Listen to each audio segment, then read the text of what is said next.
Hey guys, welcome back to the channel. So I just want to say thank you so much for all the love and support you guys have been showing me. So let's start off this video right, and I want to tell you guys two things that I am completely annoyed with.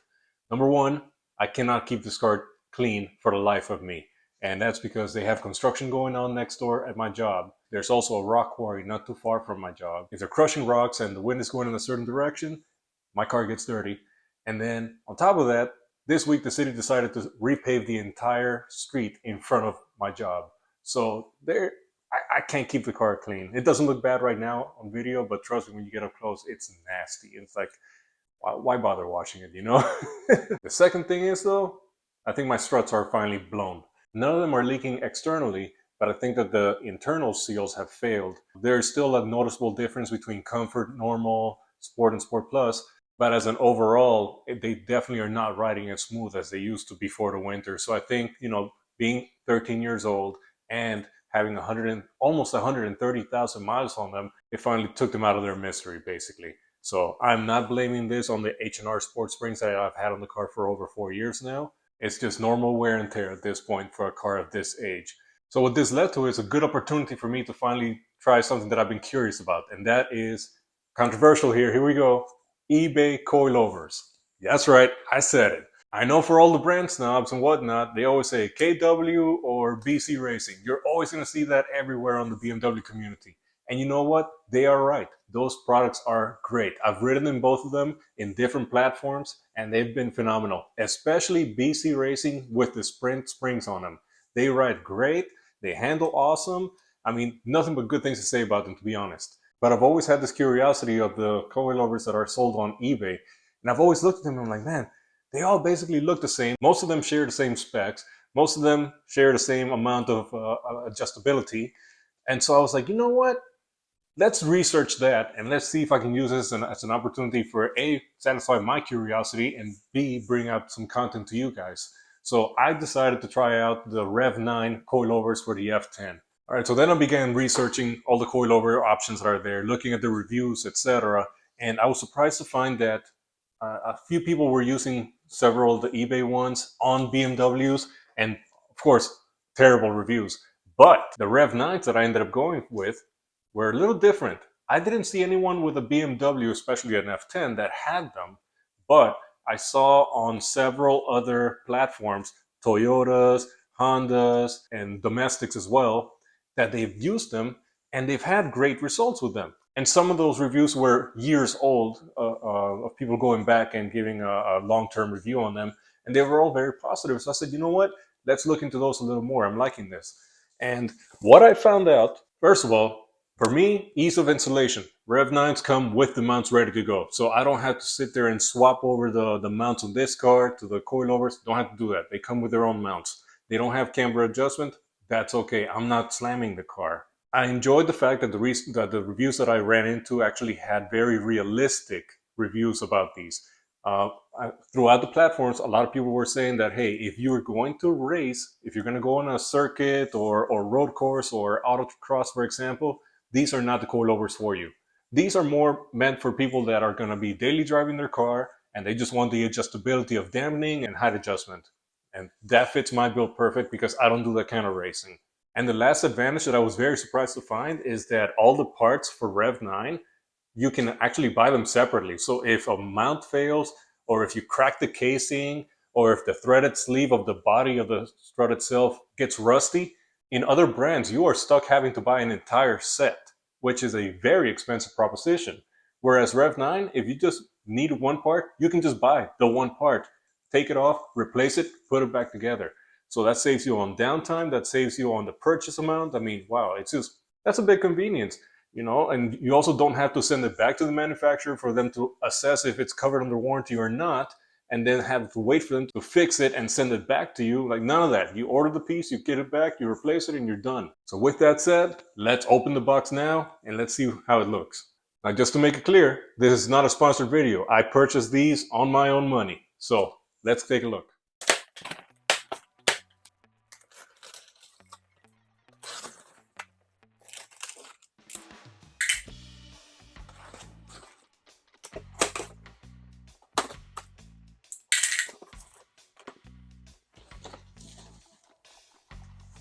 All right, so as you see here, it comes with all the adjustment tools that you're gonna need to set them up.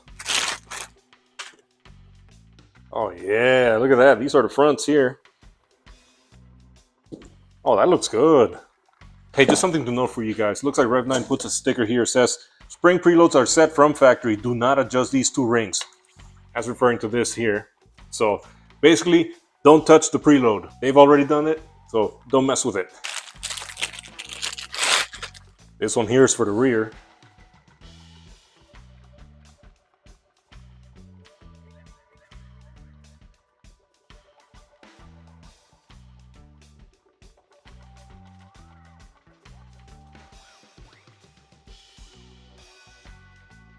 Guys, I just want to be clear about this. This is not a how-to video. This is more of my opinion on these Rev9 struts on the F10, how they work, how they feel, etc., and what the install experience was like. I will go ahead and point out some things during the installation process, just some highlights. But for an actual how-to, I'm going to go ahead and link Grant Johnson's install of his VDC Coilovers. He goes into really good detail on it, so I'll go ahead and put that down there on the description for you guys.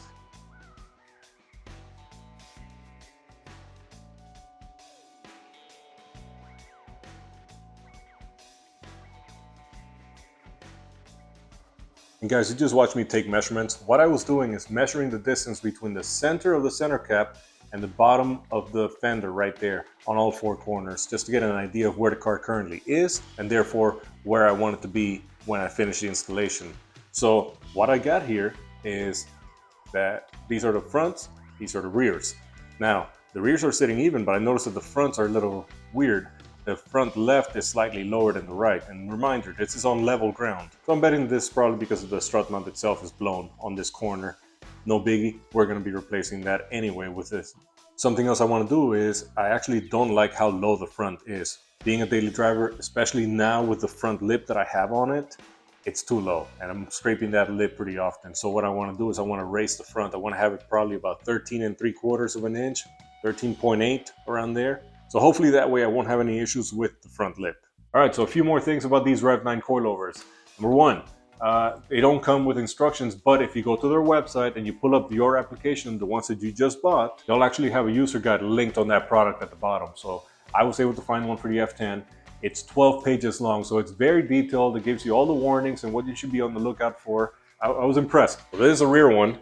If you notice here, along the casing of the body, you have these little peepholes. And they're meant to show you the thread of the strut itself. And what the point of these are is that you have to see thread here. That is basically your minimum installation depth that the body of the strut has to be inside the casing. So as you're raising it, if you get to the point that you don't see it, that you start seeing the end of the thread, bring it back down because you have to see thread all the way here. That is the minimum that Rev9 says that you need to have on here. So we're going to get to that point, and then we're going to bring it down on the car as we wish.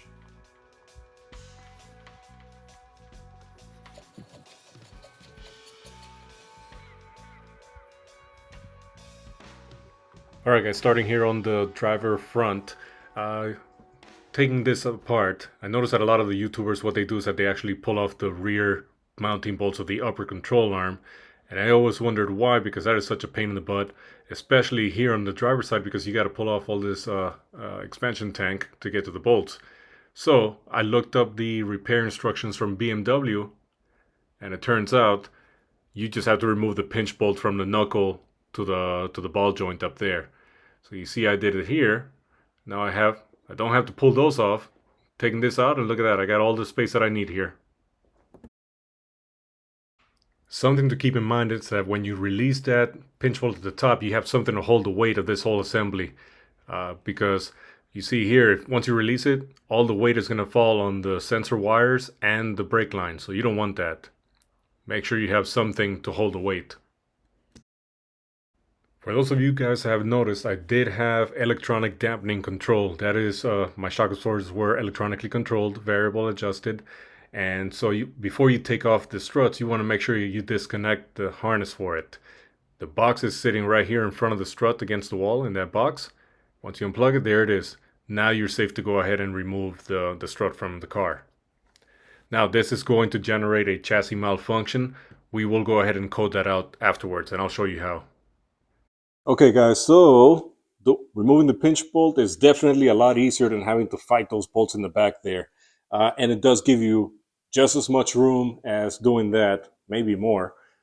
So with that said, the only thing that you have to keep in mind is that once you release the three 13mm screws on the top, that you still have to push down on this assembly because the bottom of the strut still needs to clear the control arm down there. So as you're pushing down on this assembly to give you that space, you want to make sure you keep an eye on any tension on these sensor cables or your brake line. Like right now, that's still loose, so I'm okay with that. But as you're doing it, yeah, you want to make sure that if you can push down, but also forward, so that way you don't put as much tension on that brake line, and you'll be good. It didn't take all that much. Anyway, let me show you here. Take a look. So keep in mind that I do have H&R Sport Springs on it. That's been there for over 4 years now. So if you have the factory struts, this might actually sit up to about here, maybe. So you may have to end up pushing more on it, which even more reason to keep an eye on that brake line as you get it out. But here you go. Here's the difference. I did notice that this is probably about 3 pounds lighter than the factory one. My factory one being an EDC. I can't tell you with certainty because I don't have a scale, but that's just how it feels. About 3 pounds lighter. Anywho, I'm going to go ahead and install that now.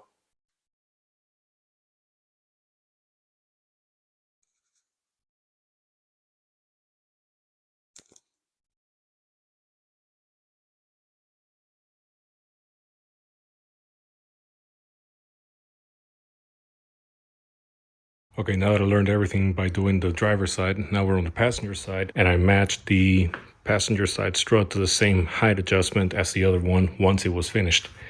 So there we go. And with the bottom totally matched up, look at the height difference of the mounting surface from here to here. That's how much different this coilover is compared to this setup. Rev9 says to go ahead and tighten these nuts at between 33 to 35 foot-pounds of torque. So I set my torque wrench to 34 pounds. So let's go ahead and do that, and then be done with the front.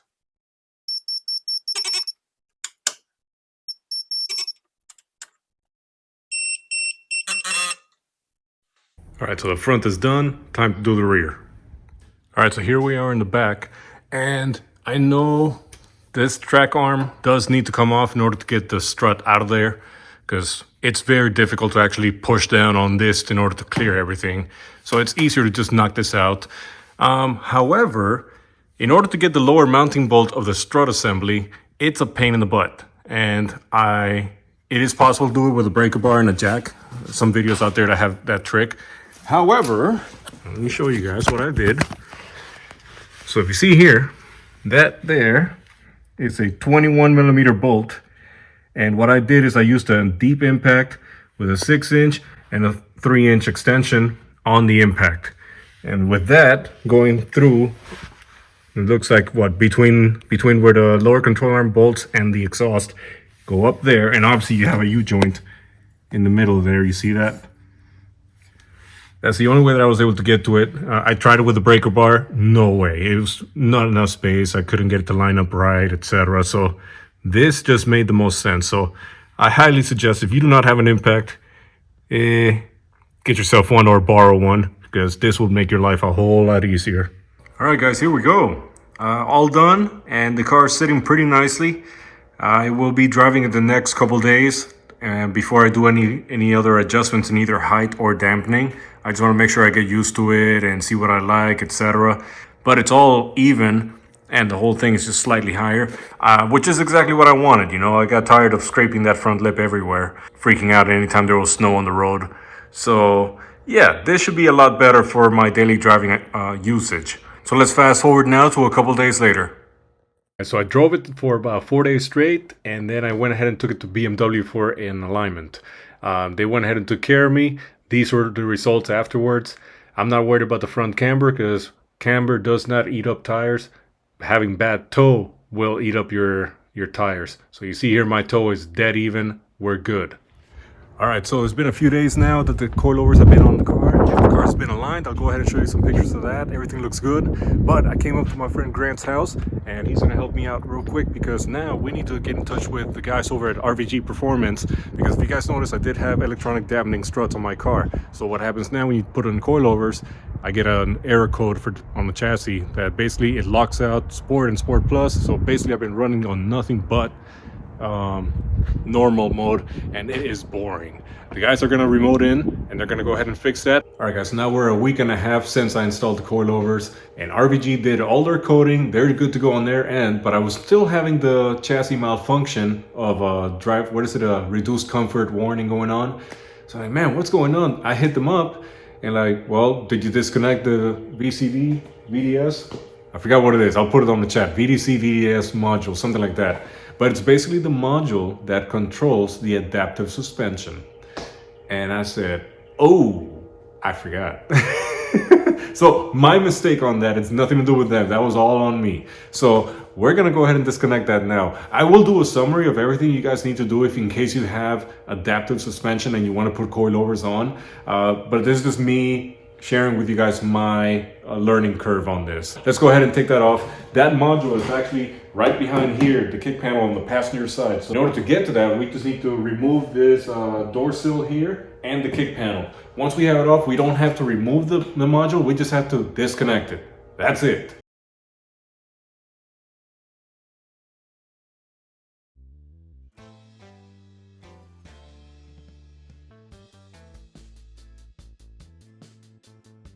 Okay, this is a little harder to show because of the location, but you see behind this cabling, that's the connector that I need to remove from this. This is the VDC module.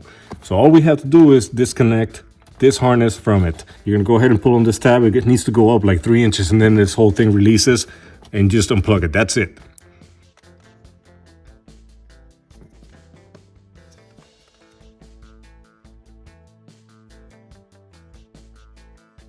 Alright guys, so it's been 3 weeks since I installed the coilovers. In that time I put about 400 miles on them, so I feel that now I'm at a good point in which I can give you a good review on them.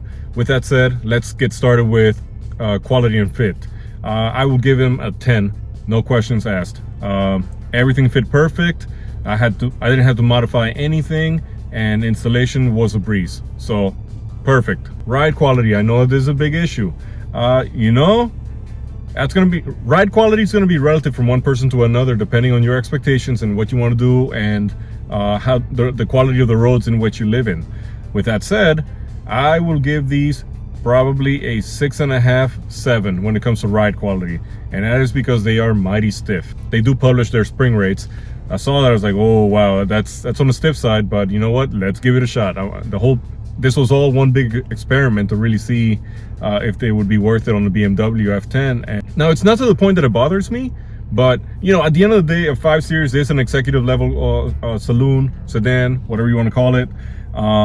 And you do lose that proper nice suspension, but what you gain is a whole lot of more responsiveness, a much better handling car.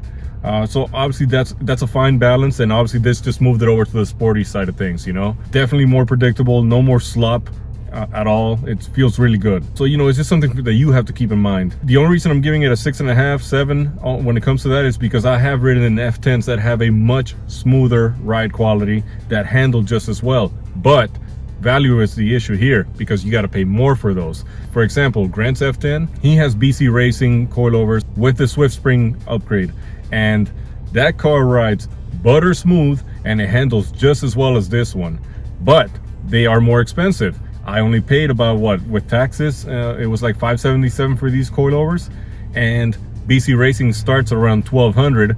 Add the Swift Springs and that's an additional maybe $200, I think it is, about that. So, you know, it's a value thing at that point.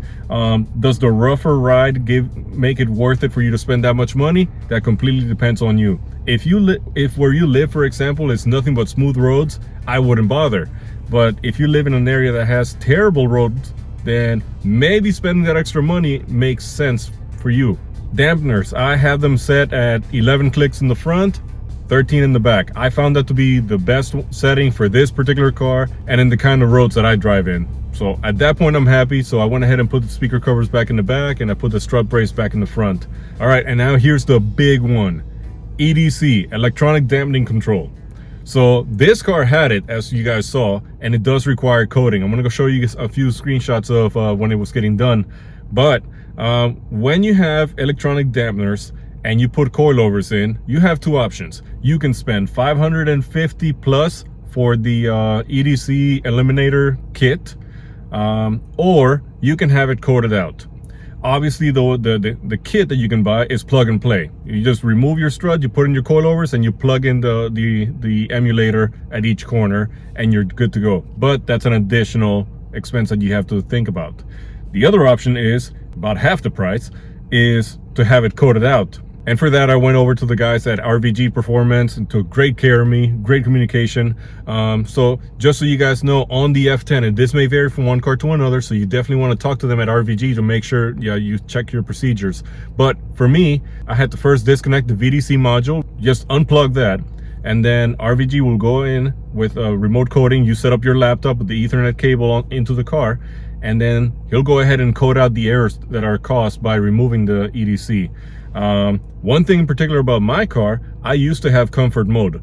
In the process of all the coding that needed to be done, comfort mode gets eliminated, which I'm okay with because I never ever drove in comfort mode. Yeah, so I always drive it in sport mode, so it was absolutely nothing to cry about for me. Ever since then, I don't have any drivetrain malfunction lights, which, by the way, if you don't do the emulator kit or coding, you can absolutely still install coilovers. But number one, you will have an iDrive malfunction showing reduced comfort, and that same error is going to block you from going through your mode. So if you had access to sport mode, sport plus, comfort, you're not going to have access to them. You're going to be stuck at normal mode, which somebody that has transmission tuning with XHP, you know that in normal is basically almost like the factory tune at that point. You don't get the benefits of the XHP tuning. So yeah, it's something for you to be aware of. All right, so with that said, overall, would I recommend them? Absolutely yes. I am very happy with them, and I'm looking at it from the point of value and my kind of usage. You know, if I were into road course racing or autocross, no, I would not do these. If I lived in an area where the roads are terrible, like up north, that you guys have potholes, like more potholes than manholes, then no, they're probably not for you because of the spring rates. However, if you live in smoother roads, you're not into that kind of racing, and you just want the ability to be able to control the dampening and set the height at each corner, then I think these are perfect. I'm very happy with them. They do have a warranty. So yeah, it really depends on what you're going to be using it for. So keep those factors in mind. I highly recommend it. So with that said, guys, I hope you enjoyed the video. And if you did, please give me a thumbs up, consider subscribing. And of course, I have more projects coming your way for this car and the Jetta. Thank you so much.